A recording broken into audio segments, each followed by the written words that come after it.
നമ്മുടെ മനസ്സിൽ നമുക്ക് ആഗ്രഹമുള്ളൊരു ജീവിതം, പക്ഷേ നമ്മൾ ഇന്ന് ജീവിക്കുന്ന നമ്മുടെ ജീവിതം. നമ്മുടെ മനസ്സിൽ നമുക്ക് ആഗ്രഹമുള്ള നമ്മുടെ പേഴ്സണാലിറ്റി, പക്ഷേ ഇന്ന് നമ്മൾ എവിടെ നിൽക്കുന്നു? ഈ ഒരു ക്രൈസിസാണ് നമ്മളെ എല്ലാവരെയും ജീവിതത്തിൽ ഒരുപാട് ബുദ്ധിമുട്ടിക്കുന്നത്.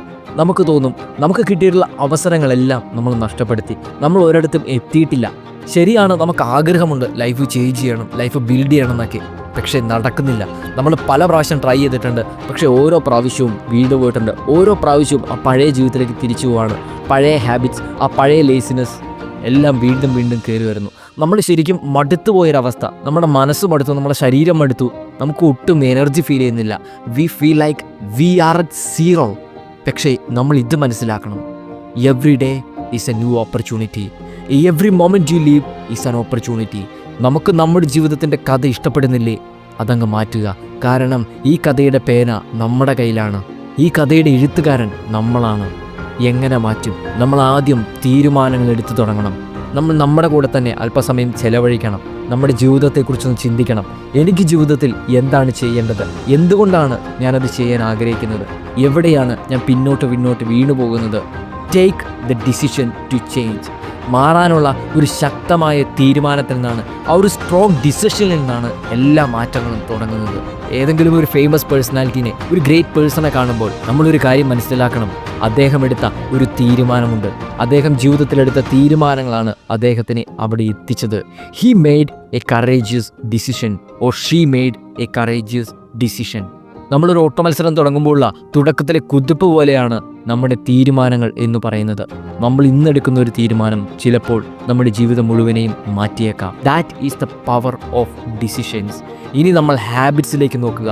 നമ്മുടെ ജീവിതത്തിൽ നമ്മൾ ഏറ്റവും കൂടുതൽ പിറകോട്ട് വലിക്കുന്ന ഒരു കാര്യമാണ് ബാഡ് ഹാബിറ്റ്സ് അല്ലെങ്കിൽ ചീത്ത ഹാബിറ്റ്സ്.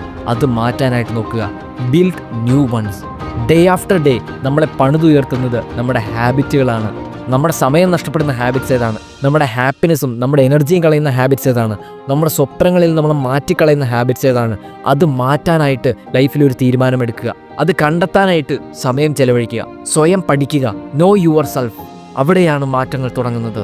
ഇനി പഴയ ഹാബിറ്റ്സിലേക്ക് പോകാനുള്ള ടെംപ്ടേഷൻസ് ഒഴിവാക്കുക. നമ്മുടെ വിൽ പവറിനുള്ള എനർജി കുറവാണ്. ആ എനർജി ഏറ്റവും വേണ്ടെടുത്ത് മാത്രം ഇടുക. ഒരു കാര്യം ചെയ്യാൻ നമ്മളെ പ്രേരിപ്പിക്കുന്നത് അത് മാറ്റി നിർത്തുക. നമുക്ക് പഴയ ഹാബിറ്റ്സിലേക്ക് പോകേണ്ട എന്ന് മനസ്സിൽ ഉറപ്പിക്കുക.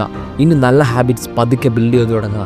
നമ്മൾ എഴുന്നേൽക്കുമ്പോൾ ചിലപ്പോൾ പുതപ്പ് മടക്കി വെക്കുന്നതും ബെഡ്ഷീറ്റ് നേരെയാക്കി ഇടുന്നതും പോലെയുള്ള ചെറിയ ഹാബിറ്റ്സ് ആകാം, പക്ഷേ ഇതൊരു വലിയ ചേഞ്ച് ഉണ്ടാക്കും. ഇത് നമ്മുടെ ഐഡൻറ്റിറ്റിയിലാണ് ചേഞ്ച് ഉണ്ടാക്കുന്നത്. ഇങ്ങനെ ഒരു ചെറിയ കാര്യം ചെയ്യുമ്പോൾ പോലും നമ്മുടെ ബ്രെയിനിലേക്ക് നമ്മളൊരു മെസ്സേജ് വരികയാണ്, നമ്മൾ കുറച്ചുകൂടി ഓർഡേർഡ് ആവാൻ ആഗ്രഹിക്കുന്നു, നമ്മളൊരു ചേഞ്ച് ഉണ്ടാക്കാൻ ആഗ്രഹിക്കുന്നു, നമ്മളൊരു ഡിസിപ്ലിനിലേക്ക് കയറാനായിട്ട് ആഗ്രഹിക്കുന്നു.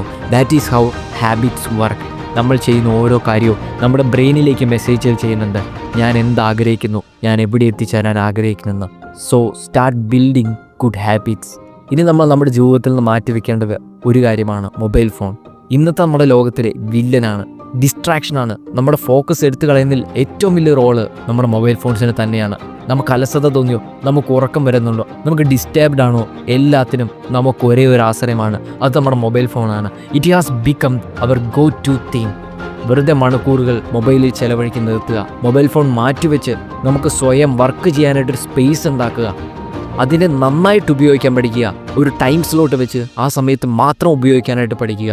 കാരണം this is the new drug. അതൊരു ഡ്രഗായിട്ട് തന്നെയാണ് ഡിസൈൻ ചെയ്യപ്പെട്ടിരിക്കുന്നത്. ഇനി നമ്മൾ ഈ മാറ്റങ്ങളിലേക്കെല്ലാം നമ്മുടെ ജീവിതത്തിൽ ഇറങ്ങാൻ തുടങ്ങുമ്പോൾ വി വിൽ ഫീൽ അൺകംഫർട്ടബിൾ. നമുക്കൊരുപാട് ഡിസ്റ്റർബൻസ് ഫീൽ ചെയ്യും. കാരണം ഇതുവരെ നമ്മൾ ശീലിച്ചിട്ടുള്ള ഒരു കാര്യമല്ല. ഒരു ബഹളം കാണും എല്ലാം ഒന്ന് കലങ്ങി തെളിയുന്നതിന് മുമ്പ്. It feels difficult, it's okay. It feels disturbing, it's okay. പക്ഷെ മുമ്പോട്ട് പോകണം. കാരണം നമ്മുടെ കംഫർട്ട് സോണിന് പുറത്ത് നമ്മൾ ഇറങ്ങാൻ തുടങ്ങിയതിൻ്റെ ബുദ്ധിമുട്ടുകളാണ്. But outside your comfort zone your real life begins. ഇന്നൊരു തീരുമാനമെടുത്താൽ നമ്മുടെ ജീവിതം മാറും. So start changing it. Once you take the decision, stand by it. This is your story. Write it well.